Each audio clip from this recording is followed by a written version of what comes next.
Boa noite. Eu agradecer o convite, feito pelo Marcos, por aqui nesse espaço.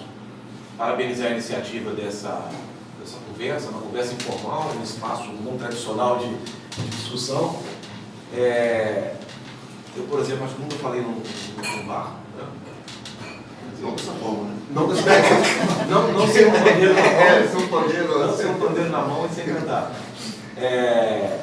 Mas nós estamos vivendo um período muito ruim, né? No mundo inteiro, no Brasil em particular, isso não vou nem ficar falando muito disso.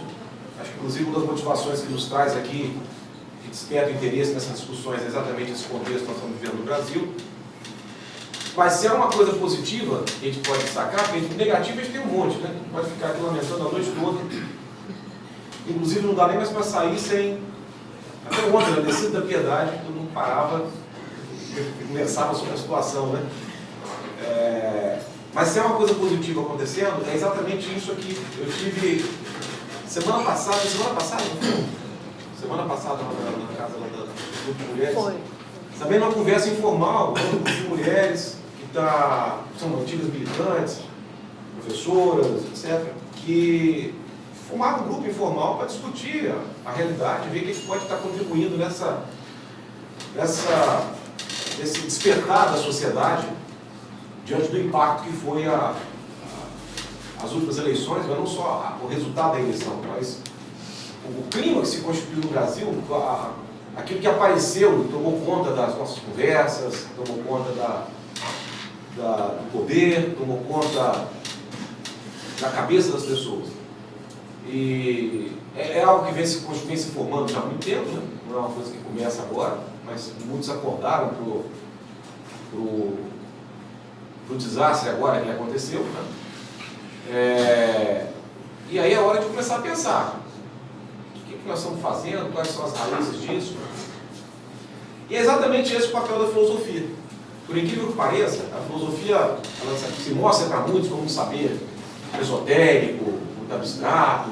Então, tem gente logo que quando fala assim, alguma conversa filosófica, ele já acha que vai ter uma exposição sobre Kant, Heidegger, Nietzsche, Hegel, Sócrates, Platão, Aristóteles, e que a filosofia é um desfile ou uma exposição como essa que você coloca no pensamento dos filósofos e a gente fica olhando e admirando. Bom, apesar de muita gente tratar a filosofia assim, ela não foi isso na história. Ela foi exatamente a tentativa de reinterpretar a realidade, de percorrer as dimensões da realidade que determinam o que a gente vê, mas que não estão mais naquilo que a gente vê. A frase, a expressão tradicional disso da filosofia é dizer que o fenômeno não manifesta a essência. Quer dizer, aquilo que a gente vê não mostra para a gente, não expõe para nós, não revela todos os processos envolvidos naquela realidade. Então, o mundo que a gente vê, aí começa aquelas coisas bem filosóficas, o pessoal acha que é viagem, né? O mundo que a gente vê, ao mesmo tempo é e não é a realidade. Ao mesmo tempo que ele manifesta a realidade, ele oculta a realidade. Bom, isso pode ficar um jogo de palavras se a gente fica só nisso. Mas dá um exemplo rápido, porque como disse o Marco, não é uma aula, não é nada, mas dá um exemplo rápido. Uma fotografia de um espetáculo de balé, quando você mostra a fotografia, você pergunta, isso aqui, essa foto aqui é o balé? É o balé, não é o futebol, não é a manifestação de rua, não é o boxe, não é uma exposição de qualquer coisa, é o balé. Mas se você perguntar de novo, mas é o balé? Não, não é o balé, porque o balé não é aquela foto. O balé é todo o movimento, toda a coreografia, toda a performance de cada um dos bailarinos, é a música, é toda a montagem do espetáculo, e é movimento, é dinâmica. Mas a foto, isso já não está mais lá. Se perdeu. Então, por isso que a foto do balé é o balé, mas também não é o balé. Então, a mesma pergunta pode ser respondida de forma distinta. Essa foto é o balé? É. Mas é o balé? Não, não é o balé, mas é o balé. A realidade, ela é e ao mesmo tempo não é. Porque ela se apresenta para nós como um instantâneo. de um processo longo que envolve tantas dimensões, que vão desde dimensões mesmo da nossa prática, das nossas relações, até dimensões conceituais, afetivas, espirituais, enfim, há um conjunto tão grande de determinações da realidade, mas que se perde no momento em que a realidade se mostra a nós. O processo nunca está presente no produto. O processo determina o produto, mas ele não está visível no produto. Então, o que a filosofia tenta fazer? Reconstituir essa realidade para que ela possa ser inteligível, ou seja, possa ser entendida dentro de todo aquele processo que se perdeu e por isso é abstrato. Ela precisa de um trabalho de abstração para percorrer aquilo que desapareceu. Porque quando você perde essa dinâmica, a sua cabeça tenta inventar coisas. A sua cabeça tenta dar sentido às coisas. E ela dá sentido do jeito que ela quiser. Ou do jeito que alguém ensinou ela a dar. E é nesse sentido que a filosofia cria conceitos, tem uma linguagem própria, porque ela é uma abstração. Ela abstrai da realidade esses elementos que não estão mais presentes nessa realidade para poder entender a realidade numa totalidade. Bom, essa abstração cria uma linguagem específica, cria um produto teórico que é os sistemas, os livros, as ideias dos filósofos, e muita gente acaba confundindo esse produto da filosofia com a própria filosofia. Mas esse é o acervo histórico da filosofia. O ato de filosofar não se confunde com esse acervo histórico. Esse acervo histórico é um produto do ato de filosofar. Então, o que a filosofia, num momento como esse, e o que ela está fazendo aqui agora, dentro desse espaço? Ela está nos convidando não a ter acesso ao produto do ato de filosofar, mas sim a praticar o ato de filosofar. Tentar percorrer aquelas dimensões da realidade que não estão visíveis na realidade, para que a gente possa entender esse mundo numa totalidade inteligível, para que a gente possa atuar nesse mundo. Só mexe nas coisas que entende. Ninguém conserta o carro sem entender o mecanismo. Tem gente que acha que entende. E quando vai mexer faz bobagem. Mas para entender a gente tem que ter toda essa dimensão. Então, é isso que eu estou pretendendo fazer hoje aqui. Quando fala de crise política, acho que é bom para o título isso, mas nós não estamos vendo uma crise política só, é uma crise de todas as dimensões que acabou se manifestando na política. Ela é resultado de novas formas de dominação, sobre as quais eu vou comentar, sem querer dar uma passagem de todos os aspectos. Vai ter um monte de aspectos que vai ficar de fora, que a gente tem que fazer um recorte. Eu queria centrar nos aspectos que dizem respeito mais à nossa subjetividade. O que nessa realidade, o que nesse mundo toca a nossa subjetividade, que está relacionado à crise generalizada que nós estamos vivendo hoje no nosso mundo. Então esse é a linha que a gente vai seguir, tentar fazer um ato de filosofar, reconstruir essa realidade e perceber, por exemplo, que o quadro político, social, subjetivo, econômico que nós estamos vivendo no Brasil não é resultado de uma coisa que aconteceu em 2018.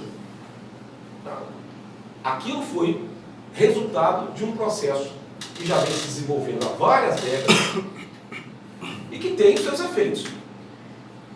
E essas formas de dominação, eu queria começar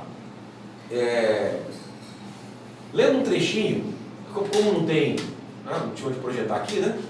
Eu vou ler um trechinho pequeno da obra 1984, do George Orwell, em que um burocrata lá do sistema do Grande Irmão, do Big Brother, ele esclarece para um amigo qual era o sentido daquela nova dominação, que era diferente de todas as outras. Era diferente da dominação pela violência, era diferente da dominação pelo medo. Aí ele diz o seguinte para ele: não acabo de te dizer que somos diferentes dos promotores do passado? Não nos contentamos com a obediência negativa, nem mesmo com a mais abjeta submissão.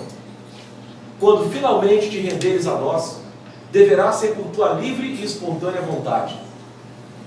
Não destruímos o herege porque nos resista. Enquanto nos resiste, nunca o destruímos. Convertemo-lo, capturamos-lhe a mente, damos-lhe nova forma. Nele queimamos todo o mal e toda alucinação. Trazemo-lo para o nosso lado, não em aparência, mas genuinamente, de corpo e alma. Tornamo-lo um dos nossos antes de matá-lo. Esse era o projeto de dominação que caracterizava o sistema do grande irmão. Não era oprimir, não era conseguir a dominação pela violência, pelo medo, pela ameaça, mas sim a submissão pela própria vontade daqueles que estavam sendo submetidos.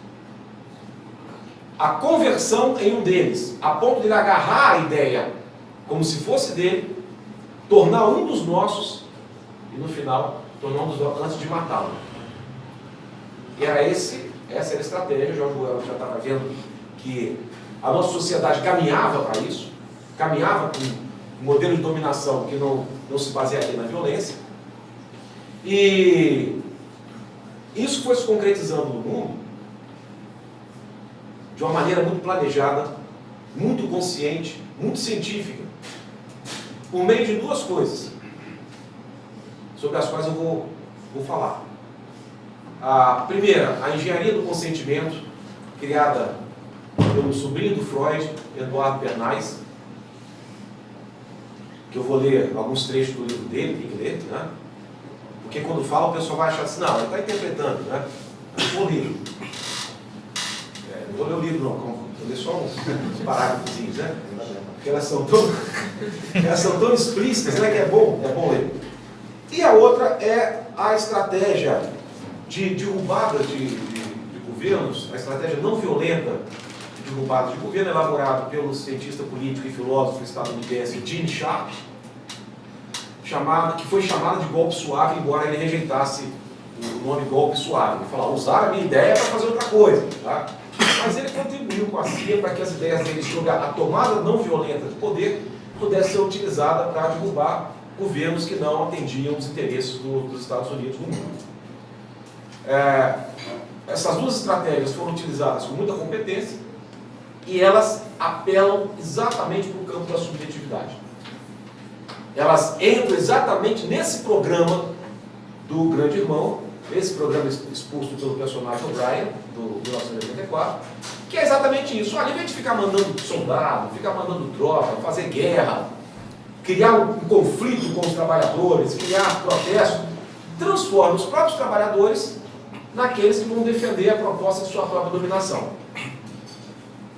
Não preciso nem dizer, né, que o nosso mundo se converteu em algo assim. Tá? Quando você briga com o seu igual, quando você briga com o seu colega lascado, porque ele acha que tem que tirar o direito dele mesmo. Tá? Estamos vivendo num mundo onde isso se colocou como algo real e perigoso. Porque para fazer isso é preciso destruir todos os traços possíveis de pensamento lógico e racional. É preciso emburrecer a população. É preciso estupidificar a população. Não é um emburrecimento baseado na ignorância. É um emburrecimento baseado na aparência de conhecimento.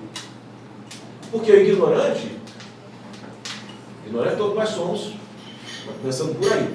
Mas aquele que sabe pouca coisa, mas ele está aberto a saber, ele vai aprender, ele vai saber.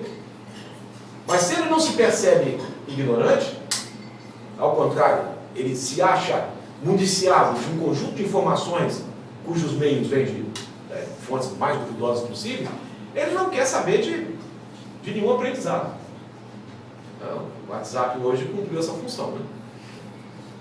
Deixa eu falar mais isso no final, mas é incrível como as pessoas hoje recebem um e-mail no WhatsApp e saem dizendo, não, mas isso foi o próprio cara que falou. Qual é a fonte que você está citando? Não precisa de fonte, o próprio cara que falou. A leitura de uma informação no WhatsApp se torna a fala do próprio cara. A última foi que estava lendo que criado lá que a embaixada francesa tinha desmentido a oferta de asilo político ao Jean Willis. E aí o cara perguntou, onde é que você viu isso? Ah, não vi lugar nenhum, foi a própria embaixada que... Não, mas você tem uma nota da embaixada? Não, não preciso de fonte, a embaixada disse isso. Mas aonde que você recebeu o troço no WhatsApp? Então aí já cria essa estupidificação da população, é necessária para essas estratégias e elas acabaram se concretizando. A engenharia do consentimento, ela surge na década de 20 do século passado, e a história dela muita gente conhece, quem já me ouviu falar deve estar cansado de ouvir eu falar nisso, nas aulas inclusive, então. Mas é importante que a gente tome conhecimento disso, porque não é uma simples manipulação de informação, não é uma simples mentira, não é uma enganação baseada no... te dei uma nota de R$2, você achando que era 100, mas depois você olha e você descobre. Não, é um controle profundo da nossa mente, baseado nas ideias do tio do Eduardo Bernardes, que era o Freud. Ele viu nas ideias do tio um instrumento de controle do inconsciente social, de controle das pessoas sem que as pessoas percebessem. Ou seja, ele descobriu uma técnica de prestidigitação social. O que o ilusionista faz?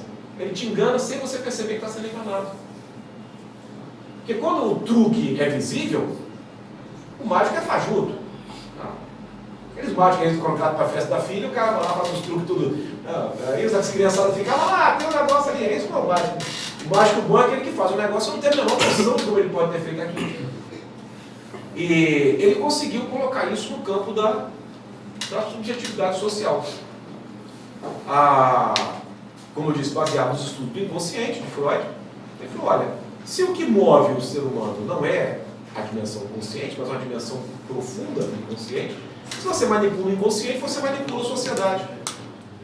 E ele ofereceu esse serviço de duas maneiras. Ele ofereceu o serviço dele tanto para o campo do marketing, quanto para o campo da manipulação política.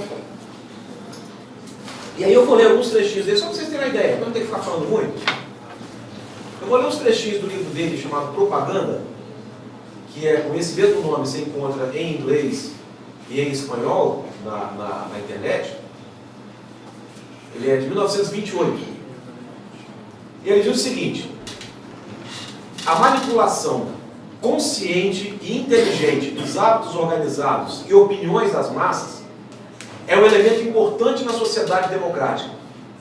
Aqueles que manipulam esse mecanismo oculto da sociedade constituem um governo invisível que é o verdadeiro poder que comanda nosso país.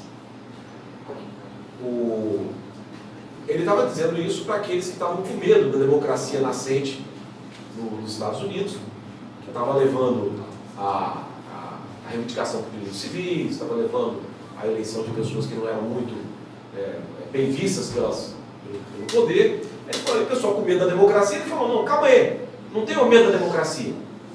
Não tenham medo da democracia. É possível você constituir-se como um governo invisível dentro da democracia, manipulando esse lado do inconsciente. Assim ele apresenta as suas técnicas.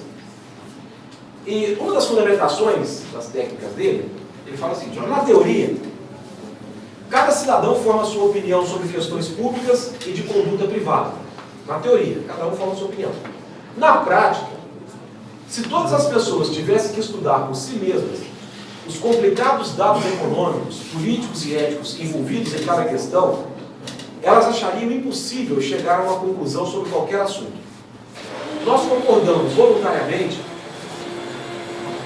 em deixar que o governo invisível selecione os dados e destaque quais são as questões centrais para que nosso campo de escolha seja reduzido a proporções práticas.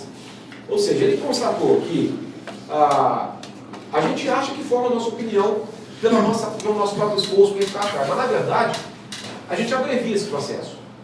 E é mesmo, por exemplo, um professor te ensina uma coisa, você confia no professor, você não vai querer refazer todo o caminho que aquele professor seguiu, ler todos os livros que ele leu, para chegar a confirmar uma coisa que ele está falando. Você abrevia.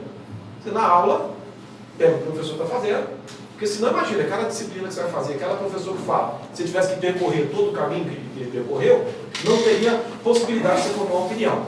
Assim também a gente faz com os jornais, a gente entrega a um conjunto de instituições e pessoas, nas quais a gente confia, a tarefa é de formar a nossa opinião.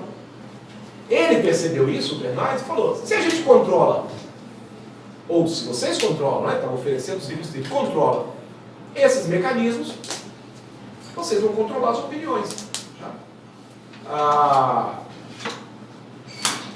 Ele continua. E outra parte do livro, está fora de sequência. A minoria descobriu que influenciar as maiorias pode ser de grande proveito. Constatou-se que é possível moldar a mente das massas de tal maneira que elas dirijam seu poder recém-conquistado na direção desejada. Ele falou, não se preocupe com a democracia não, a gente consegue manipular as massas desde que vocês usem uma coisa cientificamente planejada e com conhecimento, né, da psique, etc.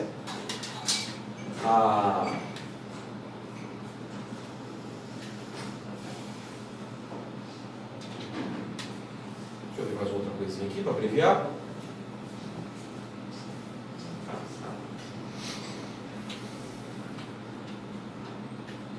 Só para o finalzinho aqui, ele fala assim, ó, quando o público está convencido da veracidade de uma ideia, ele seguirá para a ação. As pessoas traduzem uma ideia em ação sugerida pela ideia mesma, seja ela ideológica, política ou social. Fala, então, se vocês conseguirem convencer um público de uma ideia, a consequência é eles irem para a ação por meio dessa ideia. Óbvio que ele, no livro dele, vai escrevendo como é que faz isso, vai falando das sutilezas com as quais você tem que manipular a consciência da população. Falava na época em ter influência sobre a mídia, sobre a imprensa, numa época em que você tinha jornalistas que formavam uma empresa de um jornal, né, e contratavam outros jornalistas e tal, e você tinha alguma coisa ainda chamada imprensa. Tá? Então você tinha que conquistar a imprensa.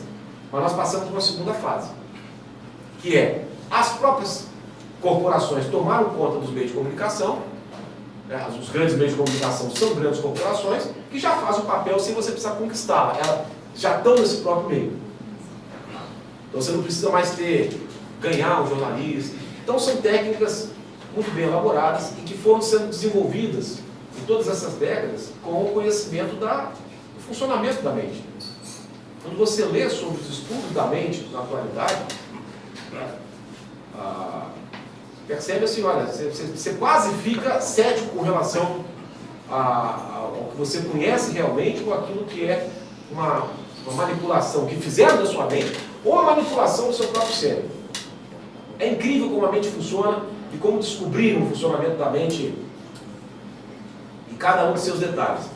Tinha uma coisa que eu até gostaria de mostrar, se tivesse oportunidade. Se eu virar aqui o computador não vai dar para ver, né? Mas é um tabuleiro, não sei se vocês já viram isso. É um tabuleiro que tem um cone, ele tem tipo tabuleiro de xadrez, né? Em uma casa tem a letra A, numa casa tem a letra B. Você olha a figura, vou procurar isso aqui depois, eu tenho ele aqui, então, se eu parar agora vai ficar meio chato. Todo mundo jura que a cor das duas casinhas são diferentes. Você é capaz de apostar. Todo mundo é capaz de apostar. Quando você vai no próprio computador retirando tudo que está desenhado no entorno, deixando só as duas casinhas, você percebe que as casas são idênticas, a cor delas é idêntica. Sabe o que é o mais curioso? Que mesmo depois de você ver sabendo que é idêntica, quando volta, me corre de mostrar isso para vocês aqui. Quando volta, você não consegue ver as duas com cor idêntica. É isso que dá mais agonia, porque, como eu falei, quando você engana o truque, depois que você percebe o truque, você consegue... Não, você não consegue voltar. Só quando tira o entorno é que você vê as duas casinhas com cor igual. Quando coloca a figura do tabuleiro, você vê com cor diferente. O que sua mente está falando para você? A sua mente trabalha de uma forma de ver primeiro o sentido do todo. Depois ela interpreta as partes individuais. Quando você olha o tabuleiro, a sua mente fala, é um tabuleiro. Por ser um tabuleiro, casa escura, casa clara, casa escura, casa clara, e a sua mente te dá o comando para enxergar aquilo de cor diferente. É perturbador porque você fala, então quantas coisas do mundo, né, a gente não é forçado a ver, porque a nossa ideia de totalidade foi constituída previamente, e a gente acaba julgando cada coisa de acordo com essa ideia primeira de totalidade. Isso aí também tem experimentos que vê a palavra, se trocar as letras, isso todo mundo já recebeu por entender, no tempo do e-mail, né? Você viu o e-mail com as palavras, as letras trocadas das palavras, você conseguia ler a frase, ler o parágrafo inteiro, porque você enxerga a palavra na totalidade dela, e não nas unidades formadas pelas letras. Enfim, há uma série de funcionamentos da mente, e tem até uma série na National Geographic, que tem até no Netflix, chama Truques da Mente, que eles mostram como se engana, como vai enganando a mente, faz jovens ficar bêbados, bebendo bebida sem álcool, faz sommeliers formados, que trabalham em restaurantes, experimentar vinho branco com corante vermelho, e sentir gosto de vinho tinto, e analisar como vinho tinto. É incrível, coloca sommeliers e tal, eles tomam vinho branco, analisam como vinho branco, e depois a única diferença é um corante que não modificava em nada o sabor, e eles tomavam e davam uma avaliação como vinho tinto. Não vou nem falar de boca de cerveja, como uma briga. Mas, a nossa mente, então, ela tem essa coisa. E o conhecimento disso tornou possível uma manipulação profunda do nosso inconsciente, que não é simplesmente o que a gente costuma falar, é produção de ideologia, é manipulação de notícias. Então, isso faz parte, mas é uma coisa muito mais profunda.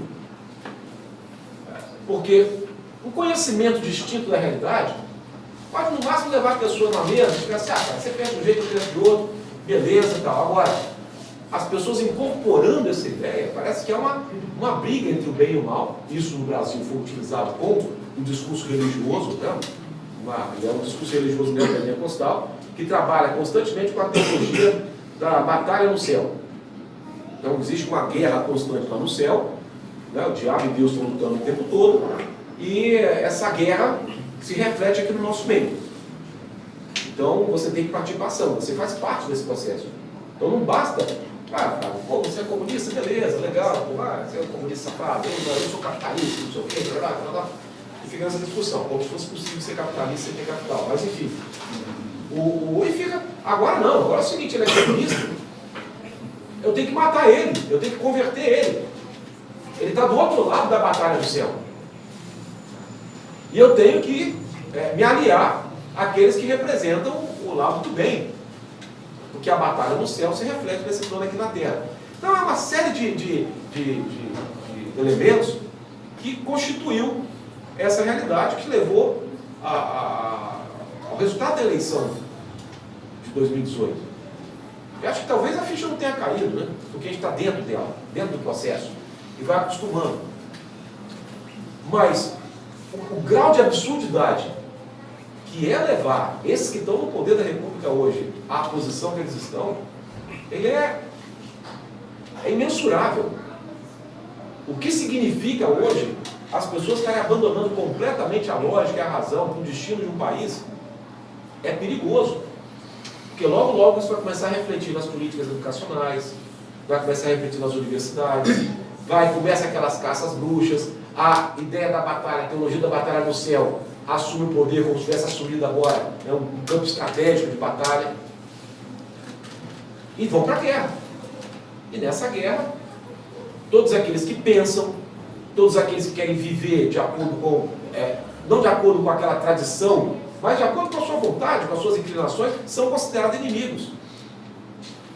Qualquer tipo de pensamento, qualquer tipo de crítica é colocado como lado de lá, nessa batalha no céu que se reflete na terra. Então a gente acha graça daquelas coisas da milícia da Maris, mas não é o pensamento de uma pessoa desequilibrada, é o reflexo de uma concepção neopentecostal que acha que essa batalha no céu tem que ter o seu reflexo aqui na terra. E queiramos ou não, nós estamos dentro disso. Nós somos como vítima ou como, se a gente topar, como soldados nessa guerra. Então, conseguir fazer isso, conseguir ter dominado essas mentes, tem a ver com essa estratégia da engenharia do conceito. Conseguiram fazer isso, conseguiram trabalhar o inconsciente, conseguiram levar, perceberam. Hoje já viu que fala, o marxismo cultural fala essa bobagem toda. E ao falar o que é isso, conversa com a pessoa e fala, o que é marxismo cultural? Eles querem estar entrando dentro da universidade, dentro da produção de conhecimento, dentro da cultura, dentro da arte, colocando ideias marxistas. Eles estão dizendo o que eles estão fazendo, só que não com o marxismo, com as ideias liberais. Senão, o que explicaria o caseiro do meu sítio, morando isolado, chegar a dizer que o problema do Brasil é que o empregador tem que pagar muito imposto? Eu falei para ele, Elias, que imposto eu pago para pagar seu salário? Eu não pago um monte de imposto não para o Estado. Eu pago nada, eu pago INSS, que é para você, e FGTS, que é seu. Eu não pago nada para o Estado. Mas por que ele achava que o Estado era inimigo? De onde vem essa ideia de que o Estado é inimigo? Do marxismo? O Estado é o grande inimigo? É do anarcocapitalismo, dos libertários, que é pior do que os neoliberais. O Estado é todo o mal do mundo, os discípulos de Mises. Agora, se está vendo doutrinação marxista, como é que o que chega lá, no Chaves e Santa Leopoldina, no Córrego do Macuco, como é que chega a ideia do Estado vilão? Depois que o governo faz a curva ainda, né? Depois que o governo faz a curva. Não, é depois que ele faz a curva, é lá que ele fica. Ele para lá. É o ponto final do vento. É o ponto final do vento. Como é que chega isso lá? É porque eles estão fazendo exatamente isso. Estão nas escolas, então só estão querendo que não tenha oposição. Só estão querendo que não tenha oposição. Então esse medo de ter que criar escola sem partido, ter que controlar e tal, isso tudo, na verdade, é para botar o inimigo como o outro e esconder aquilo que eles próprios estão fazendo. Então, um monte de lascado defendendo a ideia de uma sociedade sem Estado, defendendo o Estado mínimo, falando em gigantismo do Estado. Um monte de lascado falando isso. Isso é um controle sutil, porque onde é que ele viu isso? Outra coisa, não, essa questão do ataque aos professores, né, que começou lá, né, assim, o professor virou inimigo público número 1 dessa galera, né, Exato. por conta, assim, desse... Uma aluna minha das ciências sociais, Assim, nós professores estamos sofrendo, assim, ataques de maneira, são como as bestas do apocalipse, né? claro, porque uma das táticas de você, por exemplo, evitar que o outro desfaça o seu trabalho é descredenciando o outro. Então, peraí, olha o cara que é um líder religioso, quer falar assim, olha, fique aqui, faça isso, pague o dízimo, pague não sei o que. O capeta aparece sob várias formas. Ele aparece com um discurso legal, ele aparece como uma mulher bonita, como um homem bonito, ele aparece, então cuidado. E se o cara começar a falar diferente de mim, ele é o capeta. Uma aluna minha das ciências sociais, ela falou que na igreja dela, quando ela passou em ciências sociais, o pessoal lá pediu, pelo amor de Deus, para não tomar cuidado com os professores, que ela ia ter contato com um monte de ideia, que Deus protegesse ela parecia que está entrando no mundo da maldade. Mas como eu disse, esse discurso da batalha no céu, que se reflete na terra, não está limitado hoje ao campo das religiões. Ele tomou conta do Brasil. Tomou conta, ele se tornou, inclusive, um discurso no dia do cotidiano. Por isso os professores representam o lado de lá dessa batalha no céu. Representam o lado do capeta, porque todas as ideias que são divinas vão ser contestadas por aqueles que pensam pouco, os professores, gente que pensa, qualquer coisa. E aí tem que difamar a universidade, tem que falar que a universidade é um lance de comunistas, né? E as pessoas que estão sendo escolhidas pelo Ministério da Educação, o que eu disse hoje numa postagem, a gente quando cata feijão, a gente tira os bons, né? Para aproveitar os bons e dispensa os que não prestam. O governo Bolsonaro está fazendo exatamente o contrário, está catando os que não prestam e colocando no governo. Está com uma competência enorme para escolher os piores. Vai escolher os inimigos do pensamento. Bom, isso é resultado, como eu disse, de um longo processo. É o problema. Você falou que é uma conversa, eu fico conversando e não paro mais. Essa tática, como eu disse, ela foi usada de maneira muito sutil e o antídoto contra ela não tem outro jeito. É a formação, é a leitura, é a educação, é o cultivo do pensamento crítico em diversas dimensões. Não só na dimensão da exposição racional, mas da exposição artística, musical, cultural, teatral, enfim, todos os meios possíveis com os quais a gente se comunica, tem que estar sendo perpassado pelo pensamento crítico. Hoje, por exemplo, uma arte, uma música, qualquer tipo de expressão cultural, ou um texto, uma literatura, ela tem que ser engajada. Ela tem que refletir esse pensamento crítico. Eu sou não vou dizer um opositor, mas sou um discordante profundo da ideia de que a arte tem que ser pela arte. Você quer fazer arte pela arte? Óbvio, faça, mas eu acho que nós temos uma missão. Num mundo como esse, a arte pela arte ela cava a sua própria cova. Porque ao não querer alterar o mundo que ela está vivendo, ela está permitindo que se desenvolva o mundo que vai se voltar contra ela. E é isso que está acontecendo. O mundo se volta contra a música, desde que ela não seja a música autorizada. O mundo se volta contra a arte, contra a literatura, porque isso tudo são instrumentos, passa a ser interpretado como instrumentos do inimigo na batalha do céu. Passa a ser perseguido. E nós não estamos vivendo num mundo assim, onde se persegue a arte, se persegue o pensamento livre, se persegue a poesia, se persegue uma série de coisas, mesmo aquelas que não têm pretensão nenhuma. Tem pretensão, por exemplo, de falar uma questão não é nem política, é uma questão do corpo. A expressão do corpo não tem ideologia. Não tem essa. Você não precisa ser de esquerda para fazer uma exposição que toque a discussão a respeito do seu corpo, da liberdade de viver com o seu corpo da maneira como você quer. Algo que fala sobre orientação sexual independe da sua ideologia política de direita ou esquerda. Questão de gênero, também. Mas olha que se converteu. Se converteu numa coisa que também faz parte, não é nem mais da disputa ideológica, é da disputa teológica, da batalha que acontece com o céu e que está se refletindo aqui. Se você fala de questão de gênero, por exemplo, normalmente você defende uma ideia, um conceito mais aberto, né, das relações humanas, que você é tido como colocado como... Sim, como comunista. Como comunista, né? Isso está colocado. Até a questão quando você usa o corpo, né? O movimento hippie, por exemplo, usou muito o corpo como expressão política, né? Mas, então, assim, acho que ela nunca, de certa forma, deixa de ter uma dimensão política, né? Talvez a pessoa não tenha consciência disso. É uma consequência política. Mas se tivesse mesmo necessidade, o beijo gay na Globo teria dado razão ao pessoal que diz que a Globo é comunista. O pessoal fala que a Globo é comunista porque passa beijo gay. Nós estamos vendo no mundo em que a Globo é comunista. E a Veja? A Veja também agora é? Agora Mas então, o simples fato de tocar uma questão de gênero, uma questão de orientação sexual, torna a Globo de esquerda, o nazismo é de esquerda, todas essas situações que nós estamos vivendo. Bom, tudo isso é maneira de... Essa estupidificação da população, ela teve um propósito.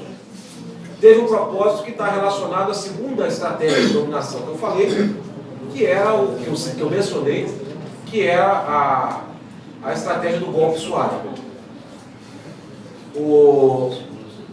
Esse Gene Sharp estuda desde os anos 60 formas não violentas de tomada de poder, de resolver conflitos. Porque você tem várias formas de resolver conflitos, né? Você tem a guerra mesmo convencional, tem a guerra de guerrilhas, você tem a desobediência civil, enfim, você tem um conjunto de táticas para poder tomar o poder, e grande parte delas estavam relacionadas ao uso da violência. Que só conseguiria tomar o poder se utilizasse a violência no momento exclusivo. E ele desenvolve uma estratégia de tomada não violenta que tem uma série de passos, que depende da manipulação da população para se colocar contra um governo que não seja de agrado, no caso das grandes potências, no caso aqui mais especificamente dos Estados Unidos. Para não me alongar na exposição, se você tiver curiosidade, é só colocar no Google golpe suave, vai aparecer um montão de coisas, vocês escolhem lá, selecionem ali as mais adequadas. Mas vocês vão achar um artigo em particular que fala os 12 passos, os 12 momentos, as 12 fases do golpe suave. É um artigo escrito em 2012 estava descrevendo esse processo na Venezuela, se referindo a ele como foi usado nos países árabes, em vários outros países, a partir da análise de um cientista político, não me recordo o nome dele agora, mas ele é do Instituto Voltaire. Vocês procurarem também na internet o Instituto Voltaire, onde ele denuncia onde foram utilizados isso aí. Então é uma maneira de você controlar a população, manipular dados econômicos, inviabilizar o governo em várias fases, até que ele caia, utilizando como último meio ou a exigência da renúncia, ou o judiciário e o parlamento para dar um aspecto de legalidade à derrubada do governo. Essa estratégia foi utilizada em diversos países, aqui na América Latina, com sucesso em Honduras, com sucesso no Paraguai, sem sucesso ainda na Venezuela, está ainda em prática, está resistindo, mas está nos estertores. Na Bolívia, sem sucesso, no Equador, sem sucesso, e no Brasil, com sucesso. Essa estratégia, ela exige, entre outras coisas, manifestações de rua, criação de um sentimento de insatisfação na população, manipulando temas, ele fala, como a corrupção. Quando você lê esses 12 passos, você acha que é alguém descrevendo a história do Brasil de 2013 a 2016. Só que o artigo foi escrito em 2012. Por que ele é igual? É porque é uma estratégia montada que foi igual. Agora, qual é o problema no Brasil?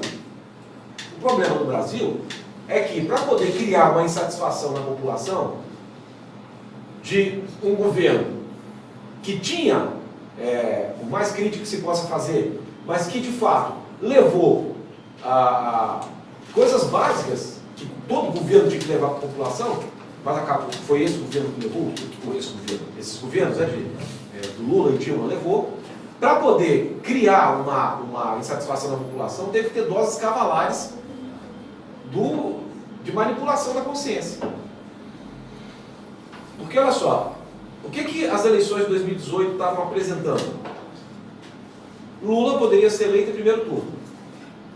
Mesmo com tudo aquilo que aconteceu nos meios de comunicação, mesmo com todas as denúncias, mesmo com condenação, se Lula não tivesse preso, se Lula não tivesse tivesse perdido a chance de candidatar, ganharia no primeiro turno. Como é que faz para você reverter essa situação? Como é que faz para impedir que isso aconteça depois de um golpe dado? Você dá uma dose excessiva na população de todos esses venenos que vão criando essa imagem da luta do bem e do mal, do irracionalismo, do anticomunismo. Tudo aquilo que estava na estratégia, tanto da engenharia do consentimento quanto do golpe suave, é colocado numa dose excessiva. Só que dose excessiva, o que acontece com ela? Tem efeitos colaterais.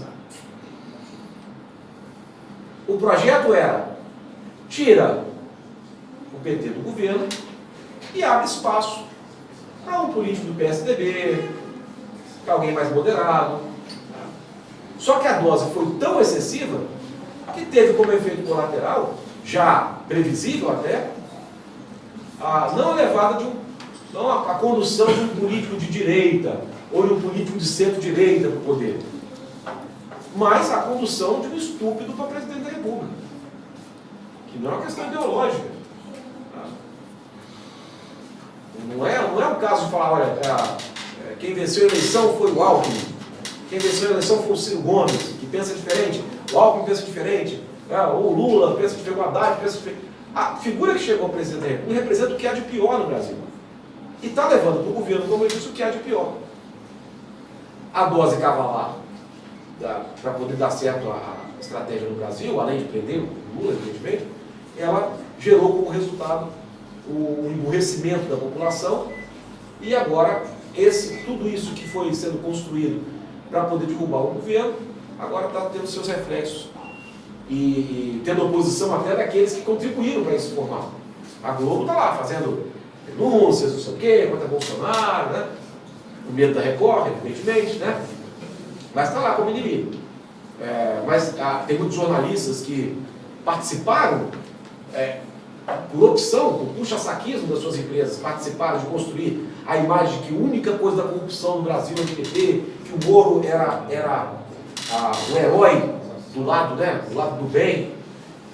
Construíram essa imagem e agora estão sofrendo com ela. Bom, isso levou a essa crise generalizada que a gente está no Brasil vivendo. Ela foi montada, não é um tropeço, não foi um acaso. Ela foi montada para poder tirar o governo e teve um efeito colateral, isso que a gente está vivendo, de impossibilidade de discussão, impossibilidade de conversa.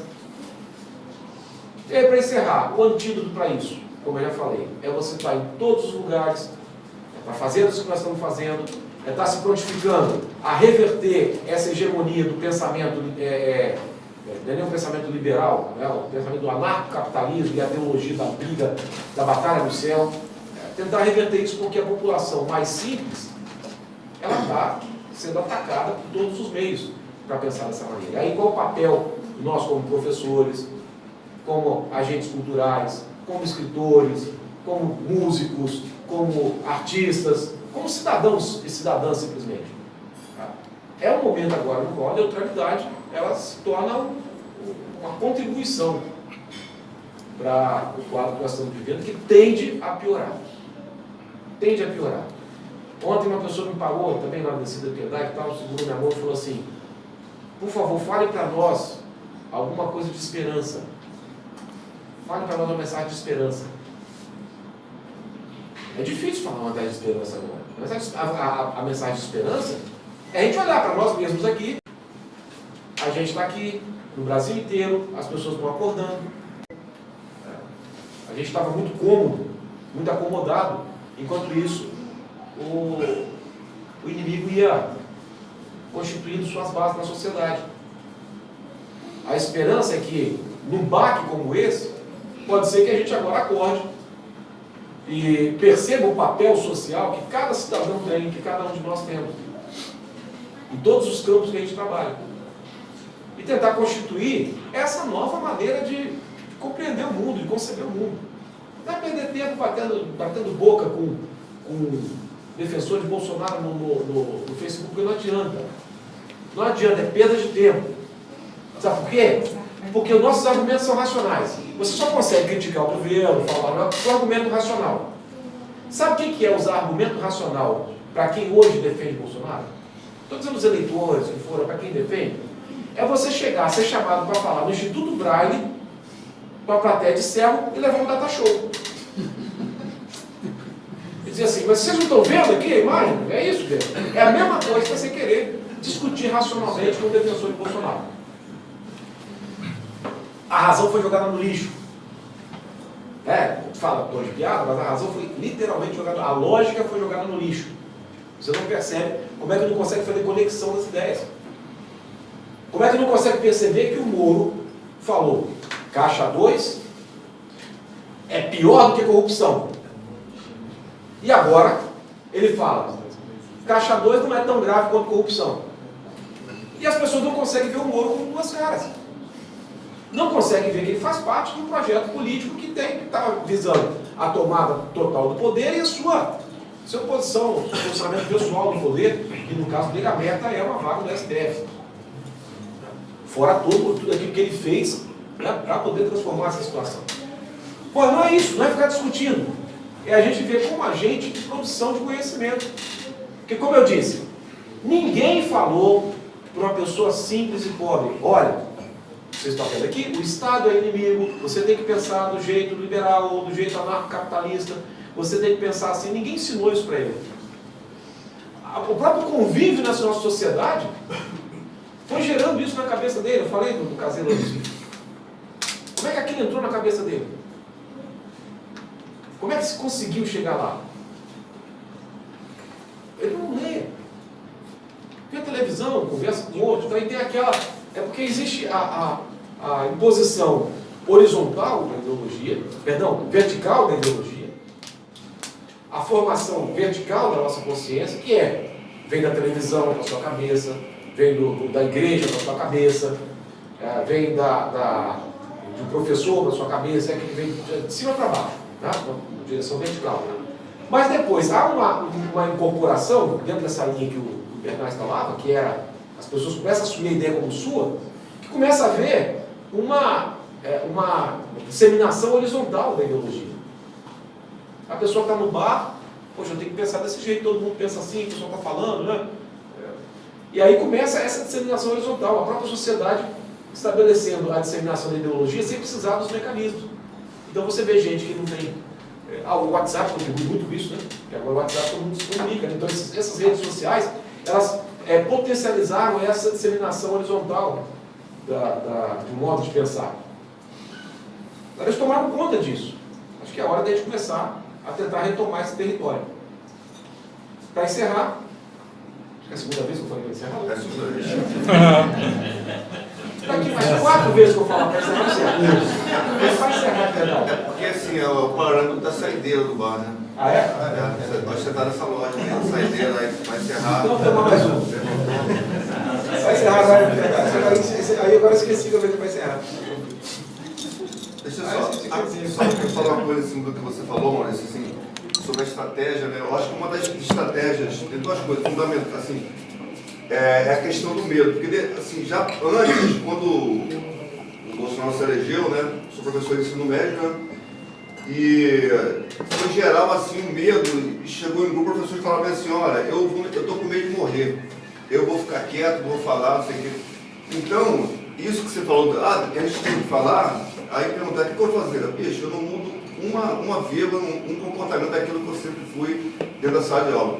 Então, a estratégia também de pregar o medo, né? Assim, porque, os caras vão perseguir, os caras vão, né? Então, acabaram de bater o pé no chão e já vai correr para debaixo da cama, entendeu? Então, acho que a gente tem que ter coragem, né? Espera problema por isso na sua casa, né? Se chamar, porque também se a gente ficar com medo e não tiver enfrentamento, essa também é a estratégia do medo, né? Da qual você também, de certa forma, falou isso aí, né? E uma outra coisa, se você puder falar aí, que eu acho que é interessante, né? Eu acho assim, essa foi a eleição do WhatsApp, né? Eu, por exemplo, saí do grupo da minha família porque, vou sair, mas os caras que estavam lá, esses caras iam aproveitar disso. Porque era cansativo pra gente, ficar rebatendo aquelas coisas que pra gente é idiota demais. Então, ele, assim, isso até isso eu pensava, porque eu saí do grupo da minha família porque não aguentava mais, né? Tanta idiotice, eles massacravam, porque os sobrinhos meus, esses né, soldados da bestialidade, ou sei lá, que desgraça é essa aí. Mas, então é o seguinte, foi muito bem utilizada a estratégia e nós dançamos nisso aí. Né? Muitos daqui perderam a paciência com grupos disso aí. Então são duas coisas para se pensar, porque essa ideia, esses valores lá do seu caseiro com o moço, foram ensinados por aqui. Assim, essa foi a grande arma que foi utilizada, né? Assim, sobre essa questão. Não tem internet lá em cima, mas aí, vai no bar, deve embaixo e tal, acesso. e tal. E é engraçado, Uma outra coisa assim, a esquerda, as pessoas que estavam, né, pensando em estratégia de eleição, do PT, do Lula, desprezaram isso aí, esse instrumento? Na verdade, é mais do que a questão eleitoral. E por acaso, essa questão sua era aquela que eu ia falar para encerrar. Eu não quis falar diretamente. Porque ele fez lembrar o que eu ia falar. É o seguinte, o que ocorreu é um processo longo. Ditadura militar, o golpe militar 64, sociedade esfacelada. Começa na década de 70 uma tentativa de rearticulação da sociedade civil baseada na educação popular, na presença de intelectuais nos meios populares, principalmente possibilitado pela igreja, pelas comunidades eclesiais de base, que tinha uma capilaridade que nenhuma organização de esquerda conseguiu até hoje, que é estar presente nas periferias, lá no grotão da floresta amazônica, que só vai de barco, 6 dias de barco para chegar lá. Lá tinha uma comunidade eclesial de base, nos lugares mais distantes. Aí começou-se a fazer formação de consciência, começou a fazer uma politização da população, organização de movimento de agricultores, movimento sem terra, organizar indígenas, quilombolas, mulheres, associações de moradores, tomada do movimento sindical. Isso foi um processo que foi acontecendo na década de 70, nos bastidores da história oficial. Mas esse trabalho foi o seguinte, iniciou-se com uma tomada, um despertar da consciência. fruto da educação popular feita por intelectuais que estavam na universidade ou não, mas que estavam ali fazendo projetos de formação popular, da cultura popular, agentes religiosos, padres, freiras, agente pastoral e depois pastores também entrando nessa linha da teologia da libertação, com uma capilaridade incrível, e que foi gerando na América Latina inteira movimentos de resistência, movimentos revolucionários, e no Brasil conseguiu constituir uma força que em 78 começa a aparecer mais, e que vai forçando a ditadura, inclusive com grandes manifestações. E depois organizações que gerou partidos de esquerda, gerou o PT e tudo mais. Imagina uma guerra. Você quer tomar o território estratégico, o território final, né? Você quer tomar aquilo lá. Igual a guerra lá nos Estados Unidos, no Japão, você tinha uma ilha que era estratégica para chegar a Tóquio. A ilha de Okinawa. Não, Hiroshima. Que ela teve que ser tomada porque era estratégico para poder chegar lá. Quem tomasse aquela ilha tinha um passo para ganhar a guerra. Essa ilha, no nosso caso, é a subjetividade social, são as consciências. Os movimentos organizados, os movimentos sociais, conseguiram tomar essa ilha e chegaram aqui a formar um partido que conseguiu a presidência da República. O que fez com isso é uma história. A ruptura com isso, só que no momento em que conseguiu gerar todo o movimento social, que conseguiu gerar uma sociedade mais crítica, abandonou a defesa dessa ilha. Você tomou um ponto estratégico na disputa, se não conseguiu tomar, mas não construiu defesa. E aí o inimigo fez o quê? Isso está escrito em documentos dos estrategistas dos Estados Unidos, do governo dos Estados Unidos. Primeiro, que tinha que acabar com a teologia da libertação. Era uma grande ameaça para os interesses dos Estados Unidos na América Latina. Como é que você acaba com a religião? Combatendo a religião? Você é doido. Você vai combater a religião, você vai ter uma revolução. É criando outra. É dando força para um outro modo de ver essa religiosidade. E foi esse documento que fala sobre isso, o documento de Santa Fé II, de 88, e foi na década de 90 que começou o crescimento do neopentecostalismo no Brasil.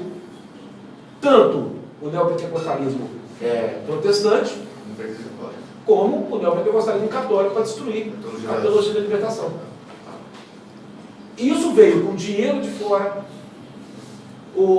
Tinha alguns missionários que falavam, olha, a gente anda de barco, um barquinho vagabundo, vai chegar até uma comunidade, para poder pegar, chega lá, tem os pastores já estão com jatinho, já estão com um monte de coisa, de onde que vem esse dinheiro? Isso nos anos 90.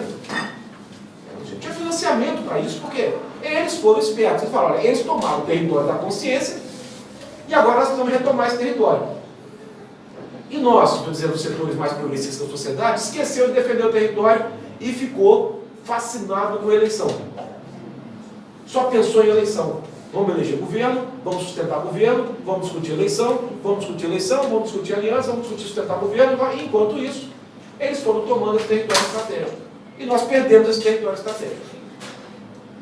Agora, a solução é o quê? É isso que eu falei para encerrar. A solução é o quê? A tentativa de retomada desse território estratégico, seguindo uma prática semelhante, mas com outras armas, com outros movimentos de tropa, né? Mas a mesma tática, que é tomar o território que é estratégico para poder chegar novamente a construir uma sociedade sociedade menos emburrecida, menos fundamentalista que essa que a gente está hoje.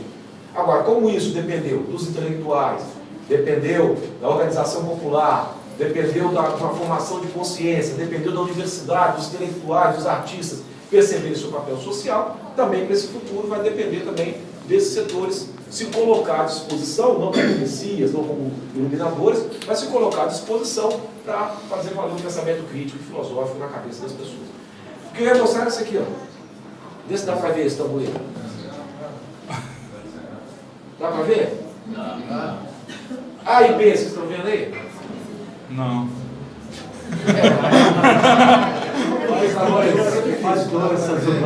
O pessoal que chega. Isso aqui é apêndice, tá? Eu acabei minha fala, isso aqui é um apêndice. Tá?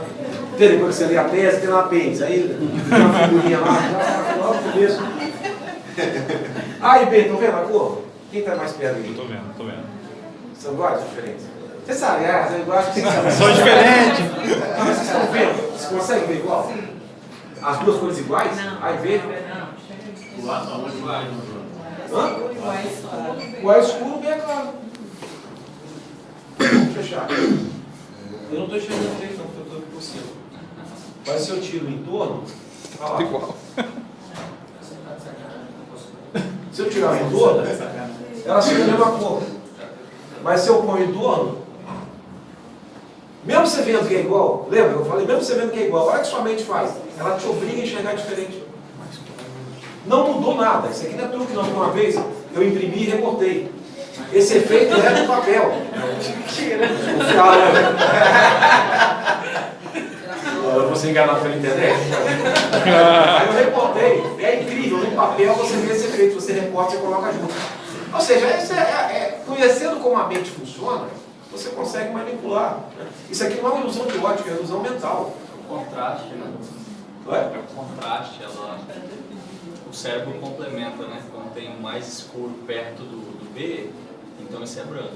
Na verdade, se você tirar mesmo alguns poucos, você já começa a conseguir enxergar. É porque o seu cérebro te manda ver isso aqui como um tabuleiro. Sim. O tabuleiro é o mais claro e o mais escuro. Não poderia ser da mesma cor de mais claro. Tem a ver com o quadradinho ali mais claro. Você acha que uma parte é mais escura, mas é a mesma cor do quadrado todo. A gente acha que tem que ter uma sombra aí, porque tem esse Exato. cilindro. Isso que o pessoal chama de Gestalt, né, professor? A Gestalt, não é isso? Não, porque É a completude. é a maneira como você interpreta. Você vê uma figura de maneira diferente. Você vê, inclusive, a própria realidade de maneira diferente. Então é o seguinte, né? Seguindo aqui, né? A gente vai abrir as perguntas. Né, Maurício? Vamos. E você vai escolher uma de cada vez ou grupo de 3? O que você acha? Tem três, né? Então vamos abrir em grupo de 3? Pergunta complemento. Ou não sei. Quem aí se habilita a pergunta aí? Quem quer fazer a pergunta? Uma questão. Vai lá. Barreto. Professor, Seu nome? Barreiro. Barreto. Barreto. Barreto. Professor, uma coisa que eu queria compartilhar, assim, para ver o seu entendimento, para clarear aqui, essa questão com a Globo, não parece que tem uma intenção de colocar uma trincheira comum à Globo e à esquerda? Não lhe parece? Negócio com a Globo. Esse jogo de endemoniamento da Globo, não lhe parece que existe uma estratégia velada de estabelecer uma trincheira comum à esquerda e à Globo, que Inclusive, me pareceu desde o debate?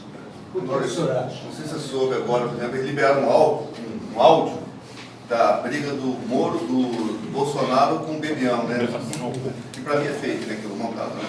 Mas que o Bolsonaro cita que o Bebiano colocou alguém da Globo. Pô, o pessoal vai achar que eu tô...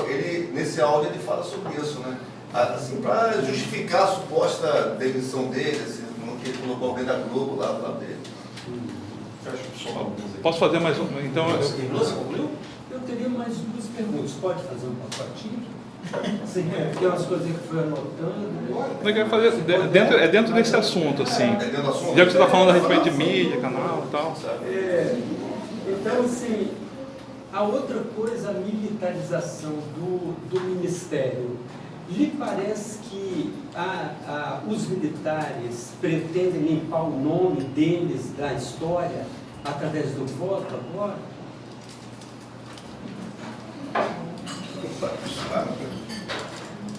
Compreendo? Bom, professor, a minha pergunta é a seguinte, né? A gente examinou hoje, assim, dentro dessa abordagem que o senhor fez, como esse projeto de dominação vem acontecendo no Brasil.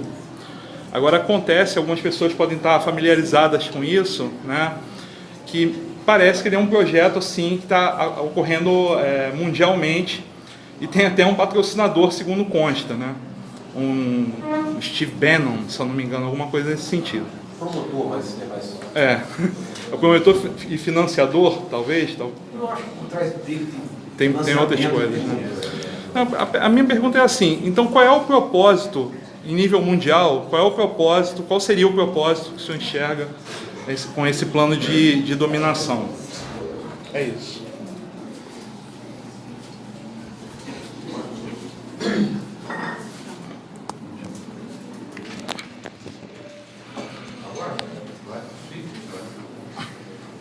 Se me permite eu começar pela dele, tá? Porque é o seguinte, é aquela história, a gente dá um recorte, e quando dá um recorte, sabe o que acontece? Fica recortado. Eu falo de crise política. Mas sem essa pergunta que o Marcos fez, e eu agradeço por ter lembrado isso, a realidade fica capenga, porque parece o seguinte, parece que existe um monte de gente má que quer tomar o poder, tá? E aí eu acabo reproduzindo a ideia da batalha no céu, né? Aqui na Terra são os maus contra os bons. Tá? Mas, pô, isso tudo, como eu disse, está acontecendo no mundo todo. O Steve Bannon é um promotor, ele é o modelo perfeito do engenheiro do consentimento. De uma habilidade extraordinária para manipular o inconsciente da população, entende muito bem disso. Elegeu o Trump, elegeu o Bolsonaro. Eu, inclusive, acho que ele é capaz, absolutamente capaz, de ter bolado a história da facada, tendo facada ou não, aquilo é uma ideia genial. Se eu fosse um engenheiro do consentimento, eu queria ter tido a ideia dessa, porque você tem um cara que a ameaça para a eleição dele era a rejeição. A rejeição estava crescendo pelas redes sociais, falando que ele defende a violência, que ele é violento, que não sei o que, que ele vem papapá. Tinha 7 segundos na campanha eleitoral. Como é que eu neutralizo a rejeição? Se alguém me perguntasse, eu teria tido a ideia. Se eu transformo o agressor em vítima, as pessoas que estão falando mal dele, não, somos contra a violência, seja quem for, não importa quem seja. Você viu que nas redes sociais mudou? Você troca imaginário. Antes era Bolsonaro sendo atacado, depois não, todos somos contra a violência, mesmo que seja contra ele, não queremos resolver, todo mundo virou pacifista, e o Bolsonaro se tornou vítima. E adicionalmente, ganhou todos os espaços nos meios de comunicação, nos jornais. E não precisou ir ao debate. E não precisou ir ao debate, eu não podia falar. Ou seja, foi uma jogada de mestre.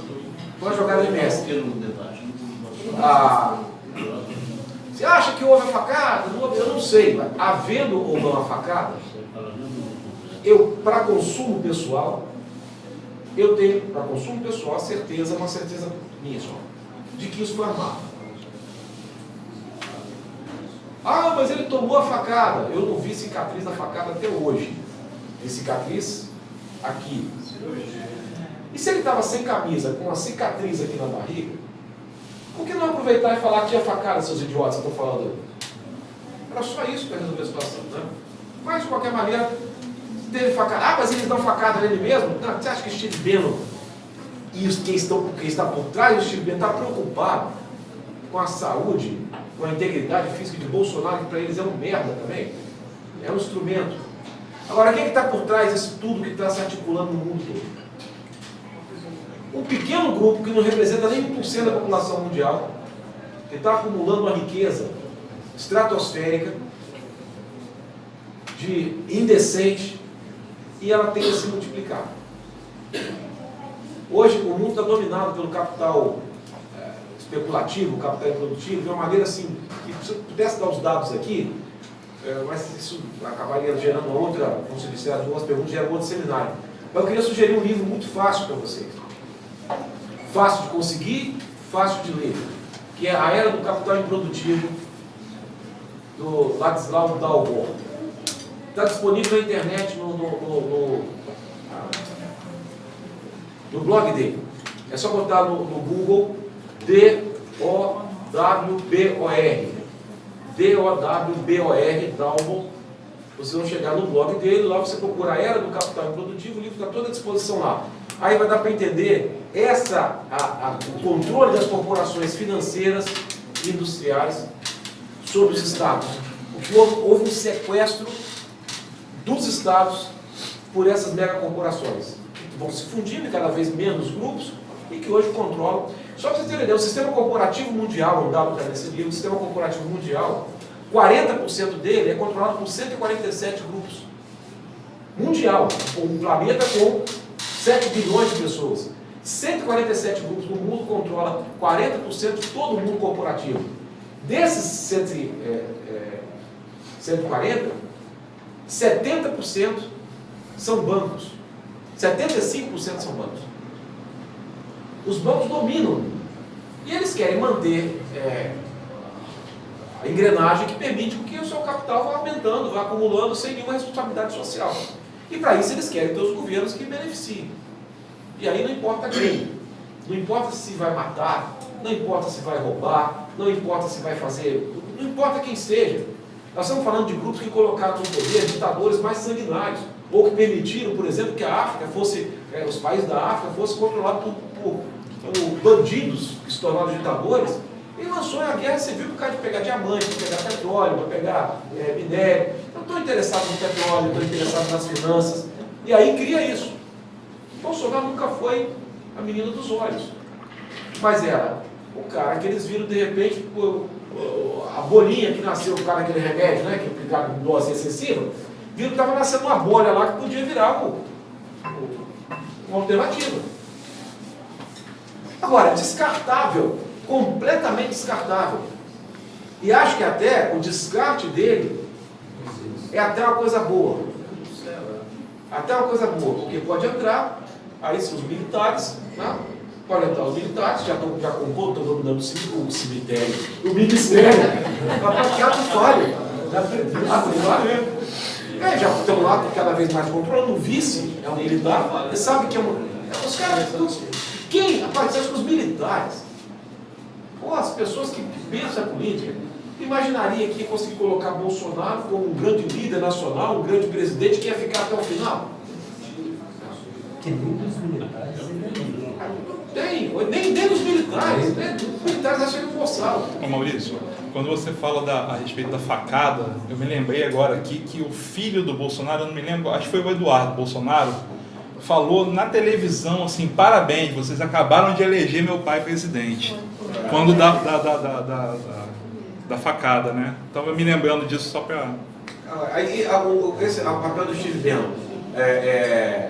Ele é o cara que manipula essa coisa, e a pessoa fala assim: mas será que conseguiriam armar uma coisa assim?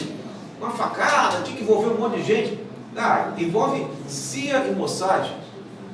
Eles conseguem fazer eu desaparecer aqui na frente de vocês sem vocês verem. O Mossad, né, o Serviço Secreto de Israel, e a CIA, é o que eles fazem no mundo. Não, montar uma facada num cara. Armar um negócio desse não é complicado. Tem um vídeo de segurança sobre isso aí, que assim, a coisa não foi tão bem feita assim. Dá para perceber assim. Em todo o processo, ele vem acompanhando, os seguranças protegeram ele vem acompanhando mais de, 1.000 metros, os caras indicam ele, assim, não foi tão bem, porque realmente os caras não querem descobrir, né? Ninguém mostra. Só na internet. Só na internet, mas ele vem em todo o contexto, visivelmente o segurança protegendo ele, uma hora que ele um cara que vai dar vantagem. E na hora que ele deu a suposta facada, os caras protegeram ele. Ele tinha tentado uma vez antes, não conseguiu, tinha lá, sei lá, 10, 20 seguranças em torno do cara ali. Não viram o cara pegar uma faca e fazer assim. Aí não. Assim, pra mim. Camisa rasgada, que seria um ícone, desapareceu, né? Ele foi dado o contrato, eu esqueci disso. Mas daí os militares estão indo no poder para limpar o mundo, não é para tomar mesmo poder e continuar esse projeto de dominação baseado no interesse das grandes corporações. Os militares não querem poder.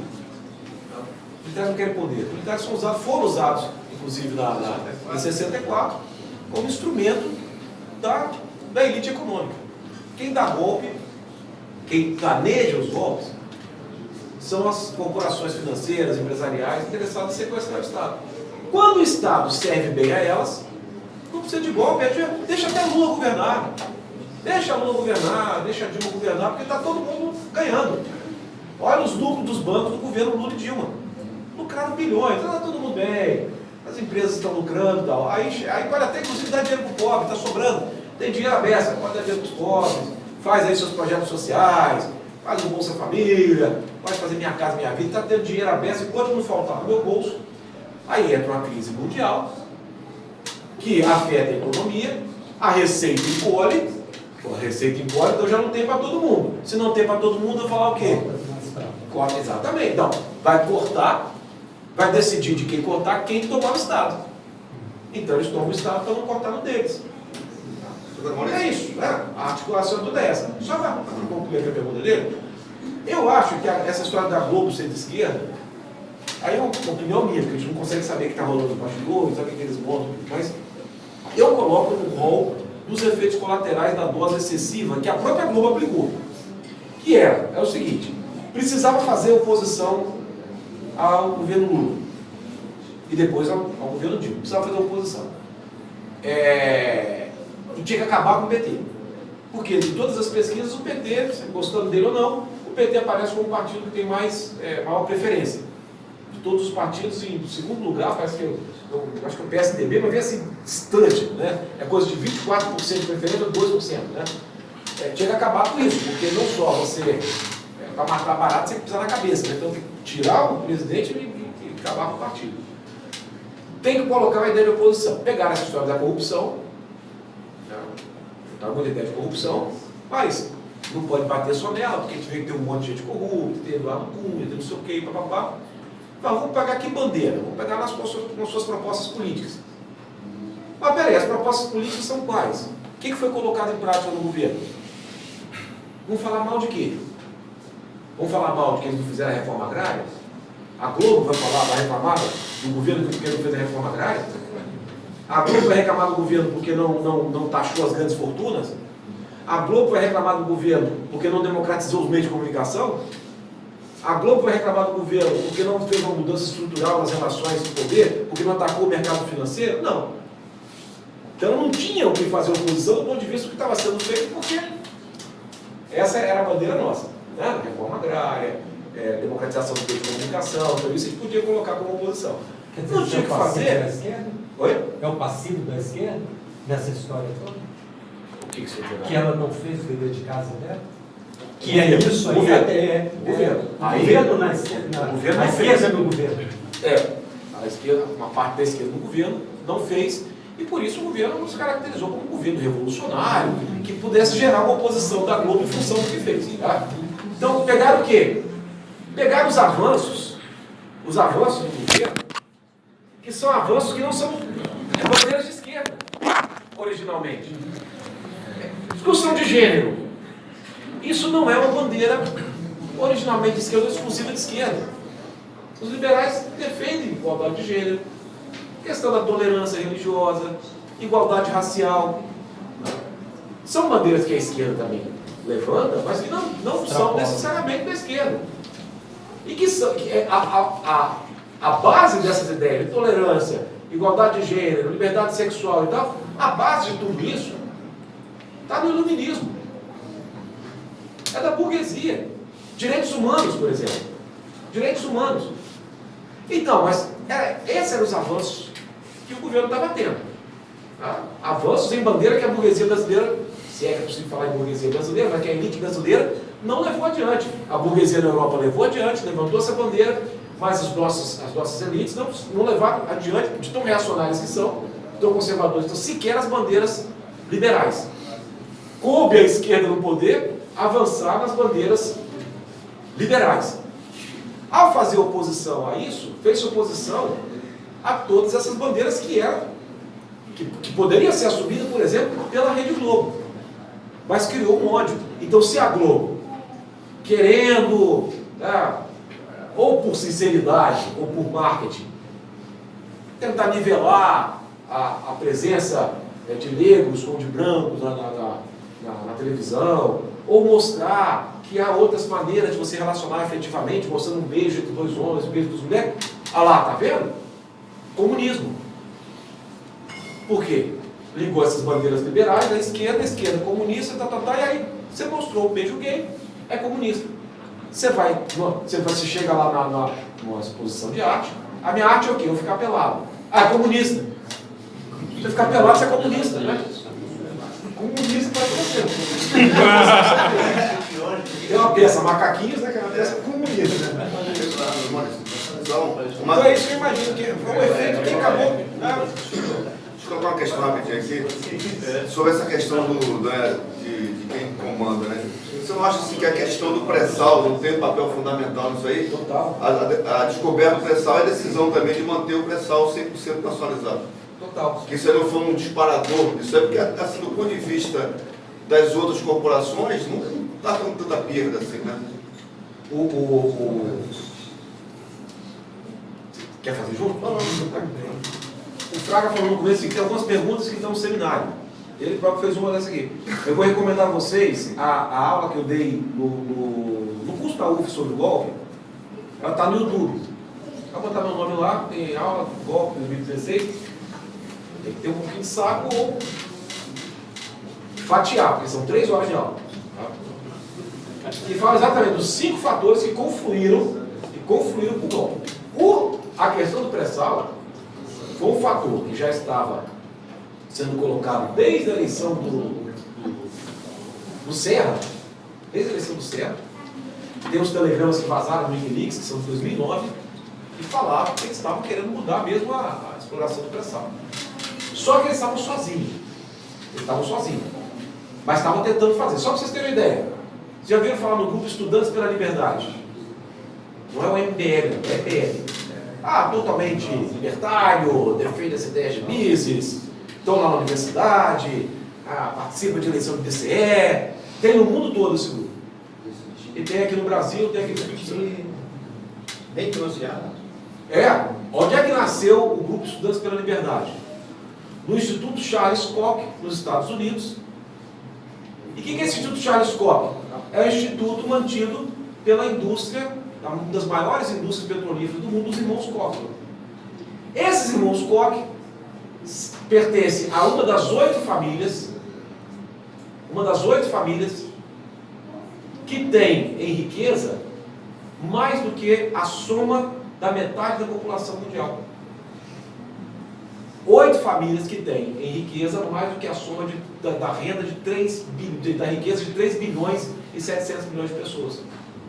Entre essas 8 famílias estão lá os irmãos Koch, que tem o Instituto, que é da indústria do petróleo, que tem o Instituto Koch, onde nasceu Estudantes pela Liberdade, que estava aqui na rua pedindo impeachment de Dilma. Então a conexão ela é total. Né? Fora os telegramas que vazaram, está tudo isso no vídeo lá no YouTube, eu vou mostrando os telegramas e tal. Agora, só que sozinha ela não conseguia, aí se juntou a ela o segundo elemento, o sistema financeiro, que estava ganhando muito, não precisava de mais nada. Mas em momento de crise, querem tudo. Porque sabe que em momento de crise o orçamento diminui. E se o orçamento diminui, tem que cortar em algum lugar. Então que não corte no pagamento dos juros da dívida. Que corte na saúde, corte na educação, corte na assistência social, corte na previdência, menos na parte que vai para pagar juros da dívida.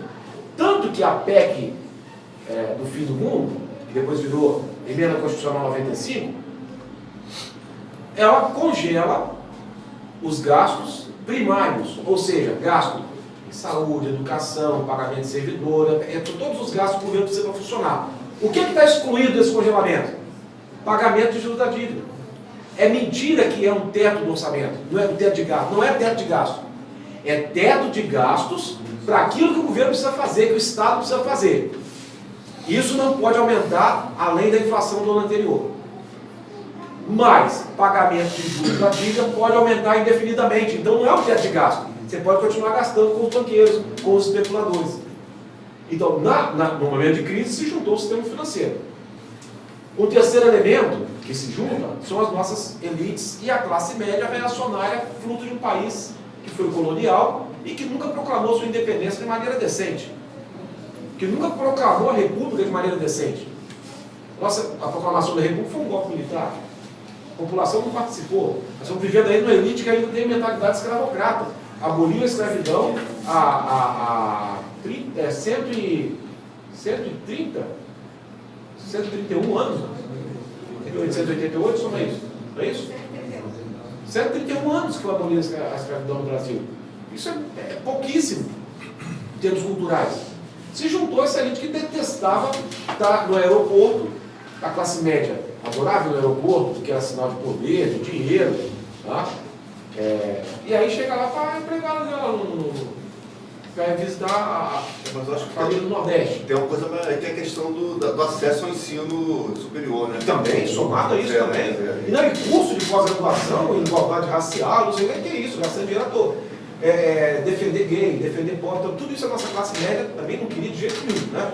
E sem motivo nenhum para reclamar, saiu falando e tal, se juntou esse grupo. Se juntam também os partidos que perderam a eleição, o PSDB e o DEM, estava fora do poder desde 2002. E se o governo Dilma vai até o final, garantiria a eleição de Lula, que poderia ser reeleito e ficar 24 anos fora do poder. 24 anos não aguenta, não. Então se juntou também a isso. Só aguenta Se ficar, né? juntou a isso, só vai ficar. Fora não. Se juntou a isso. E mais os políticos que estavam sendo investigados por corrupção, porque o troço falou, vamos investigar todo mundo. O governo não estava segurando ninguém. Romero Jucá, naquela ligação, falou, olha, isso vai chegar na gente. Só tem uma solução, botar o Michel. Num grande acordo com o Supremo, com tudo, todo mundo já sabe disso e tal. E aí você botar o Michel para estancar a sangria. Esses 5 elementos se juntaram para poder derrubar o governo e criar a situação que nós estamos vivendo hoje. Claro, como todos, a indústria de petróleo, o sistema financeiro são as grandes corporações, chamadas outras, né? Então, mas que tomaram, investiram nessa mudança de consciência da população. E estão investindo o tempo todo na formação de consciência, nos blogs, nos sites, né, dos grupos liberais. E a Bolívia agora é o alvo, né? A Venezuela agora é o alvo, né? É uma fila. Abre aí, o que mais? Deixa eu só comentar aqui uma pergunta para o Maurício. Ele está falando aqui de uma tentativa de fazer todo esse desmonte que vem lá no início da engenharia do consentimento, tal, que é de uma maneira muito vil, tá? Nos acuando, e nós chegamos a esse momento. Bom, você acha que sem uma profunda autocrítica, sem uma profunda reflexão abrangente, pública, os nossos partidos de esquerda vão conseguir fazer a reversão de tudo isso que foi construído lá na década de 70, que nós conversamos agora aqui, que você comentou, e que era visível, era palpável, a gente participou disso, e que nós não temos mais. Nós não temos mais.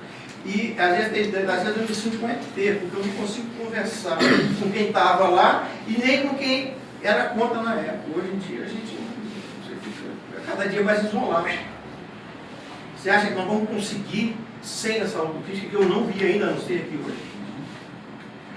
Eu digo que não só não consegue ser uma autocrítica, mas sem uma reconstituição dos partidos, sem um renascimento, um ressurgimento.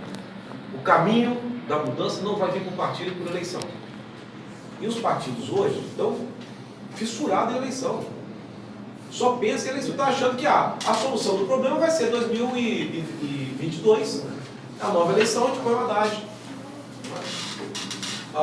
Ou, né, o outro, né? Ou acredita no Ciro, né? Enfim, mas está achando que vai conseguir.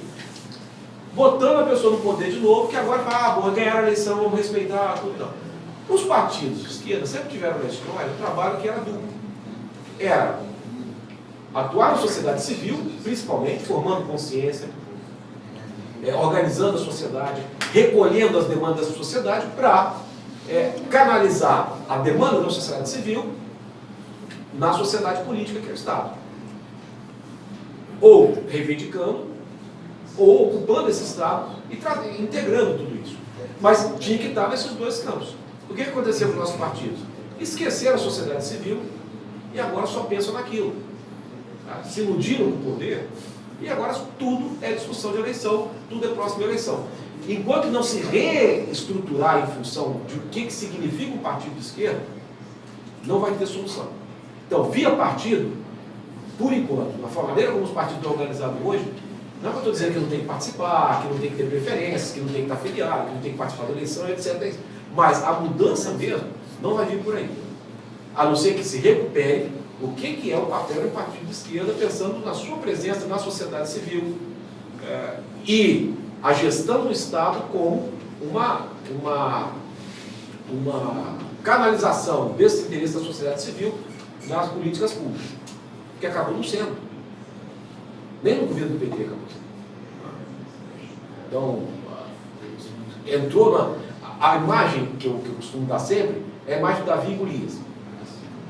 Davi enfrentou Golias porque, ao invés de colocar as armas que Golias usava, ou as armas tradicionais, ele pegou a funda, era o que ele sabia melhor usar, era a arma dele como pastor, que defendia as ovelhas dele com a funda, e pá, na cabeça do gigante, agiu estrategicamente, acertou um ponto, né, fundamental.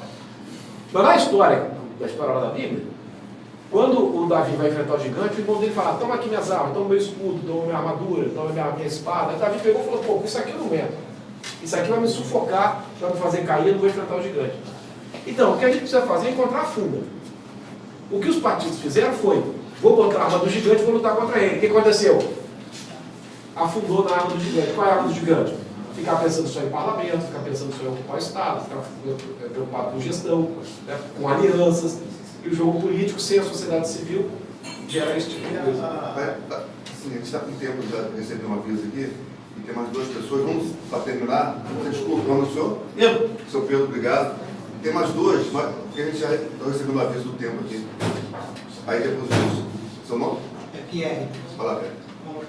Aí depois você faz a pergunta para aí responder as duas. Eu tenho uma dúvida e, ao mesmo tempo, uma angústia que eu acho que é talvez generalizada, né? Diante da exposição do Dr. Couto, de forma muito brilhante. Diante desse emburrecimento geral de uma sociedade que é significativa, né? Porque o Bolsonaro, o Bolso, infelizmente, ele foi eleito. O senhor percebe que a médio, ou talvez a longo prazo, ou a curto prazo, essa mesma sociedade emburrecida, né, que foi convencida de um discurso mudo, né, porque, na verdade, não houve discurso porque não houve diálogo. Ela mesma não pode se convencer, lá no interior, lá do seu sítio, de que as coisas precisam ser diferentes? E qual, diante dessa questão das armas também, né, as mídias sociais têm um papel decisivo. Eu trabalhei agora e uma amiga falou: coloca uma live que eu também quero ouvir o que o professor Maurício tem a dizer. O senhor acha que, assim como as redes sociais foram decisivas na mudança desse quadro político no Brasil, a esquerda, né, e a resistência também pode e deve utilizar dessas mídias sociais para tentar reverter esse quadro? Eu repito, a médio e a longo prazo? Será que a população vai se convencer logo de que as coisas não são assim o mar de rosas como se disse que seria, como disseram que seria? Pode fazer. Não, Gilson, aí você faz a outra. Pode fazer. Eu quero aproveitar aquela metáfora da ilha, né, da ilha que nós ocupamos e descuidamos da defesa dela, né, que eu acho uma metáfora muito interessante. Aliás, na metáfora, você pega um exemplo, né, um exemplo da história, né, e aplica, né. Então, assim, o que eu fico pensando, até mesmo pegando também um pouco da pergunta do que ele fez aí, quais são os caminhos, o que se abre aí pra gente, e quais são, essa coisa da mídia sempre também já coloca, de alguma forma, né, o que xinga, analisa, mas a gente alimenta, né? Você deu o exemplo aí dessa fundação COC aí e tal, que, né, é COC? Instituto COC e tal. Então, quer dizer, nós, enquanto população, enquanto consumidores, a gente constata quem são os inimigos e alimenta os inimigos financeiramente. Então, acho que é momento de radicalizar, né? E quando eu falo em radicalizar, eu me lembro que eu, por alguma circunstância, eu li uma encíclica do Padre Francisco chamada Laudato Si. Eu nunca tinha lido uma encíclica, foi a primeira encíclica que eu li na minha vida, e eu considero, talvez, o maior documento da humanidade na atualidade.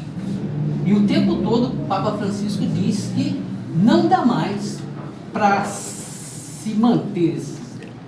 Nós temos que radicalizar, né? E aí eu penso que a gente tem que começar a sair desse confronto imediato que é necessário, de vamos bater, de Lula livre, e de que não é isso que nós queremos, não é isso que representa o Brasil, como é que se chegou a isso. Tem que fazer todas essas análises e esses combates, né? Assim como também tem que pensar o que é uma política um pouco maior do que essa política partidária que nós temos, e além disso, pensar que nós estamos num mundo, né, que tem todas as limitações físicas que nós já conhecemos, que já estão se acabando, né? E que se a gente não tomar alguma decisão imediata do jeito e radical, nós não vamos chegar a lugar nenhum, nem pela direita nem pela esquerda, né? Então, eu assim, estou cada vez mais franciscano mesmo, por causa de Francisco de Assis, né? Mas também franciscano por causa do Papa Francisco, porque é um documento de extraordinário valor e todos nós temos que conhecer e começar a aplicar. E aí, só para fechar, tem se falado bastante, eu já venho pensado nisso há algum tempo, mas agora parece que se fundiu num conceito bem fechadinho, que é consumismo zero, está se falando agora. Eu nem chegaria ao consumismo zero, mas eu chegaria ao consumismo consciente, crítico e decisivo, porque se a gente se bate contra a Vale do Rio Doce, contra Samarco, mas se a gente não para de consumir aço, eles vão continuar tirando ferro da terra para transformar em aço, para que a gente compre. A questão é como transformar em prática isso, né? Essa é a questão. Vou botar ferro na gente. O Gilson fez a pergunta, uma colocação com a qual concordo em todos os campos. A gente não consegue discutir tudo numa noite só, tá? Mas essa questão do consumo consciente, da política do bem viver, é uma coisa interessantíssima. Inclusive o Papa cita também nos discursos dele nas movimentos populares. A propósito, tem um livro que eu organizei junto com dois companheiros, um teólogo, um cientista A social. propósito, tem 3 livros do Maurício Sabendo aqui, tá? Mas eu esqueci de fazer um mas esse do Papa Francisco, você precisa ver o que ele fala, o que o Papa Francisco fala no discurso aos movimentos populares. Os 3 discursos que ele faz, e que ele chega e fala, olha, o capitalismo já não está mesmo. O sistema acabou, o sistema mata. E dá alternativa, tem a minha parte do livro da organização, é um capítulo chamado... analisa sobre o aspecto econômico dos discursos do Papa. E aí tem a análise dos discursos do Papa, toda a dimensão sociológica, política, teológica e tal. E o caminho que aponta, esse caminho da nossa mudança no consumo, das nossas relações de consumo, tudo isso são caminhos que, a médio e longo prazo, vão ter... Ele fala muito de sociedade do descarte, né? Ele usa muito essa expressão. Então, são caminhos que a gente pode seguir, que a gente precisa discutir. E eu acredito, Pierre, que o médio prazo, no curto prazo, a decepção com o governo Bolsonaro vai ser rápida. Não porque esses defensores mais radicais, mas o pessoal vai ver que a coisa vai estar. Não era como imaginava. Mas isso não se reverte, a decepção com o governo não se reverte um movimento de conscientização a respeito da melhor política. Isso pode se tornar um descrédito total, ou querer uma coisa até pior ainda, né? Isso tudo vai depender da maneira como a gente vai atuar. Será que tem pior? Oi? Será que tem pior? Mas não há nada tão ruim que não possa piorar. Não a pessoa, mas o próprio processo. Né? Encerrando mesmo aqui, é o seguinte: rede social é meio. Para mim é meio. O que eu penso, podemos discutir isso em outro momento, não substitui as organizações reais, ir para as ruas, as formas tradicionais de luta. Assim como a ferrovia possibilitou a integração entre diversos movimentos de trabalhadores, assim como o telégrafo mudou as relações de comunicação, as redes sociais mudam as relações de comunicação, de contato e tal, mas jamais pode substituir e se tornar a salvação. É ainda a educação presencial, é a educação popular, são as organizações, são os movimentos sociais que discutem presencialmente, os grupos de economia solidária que estão criando materialmente coisas diferentes. Porque as redes sociais elas podem ser uma faca de 2 gumes.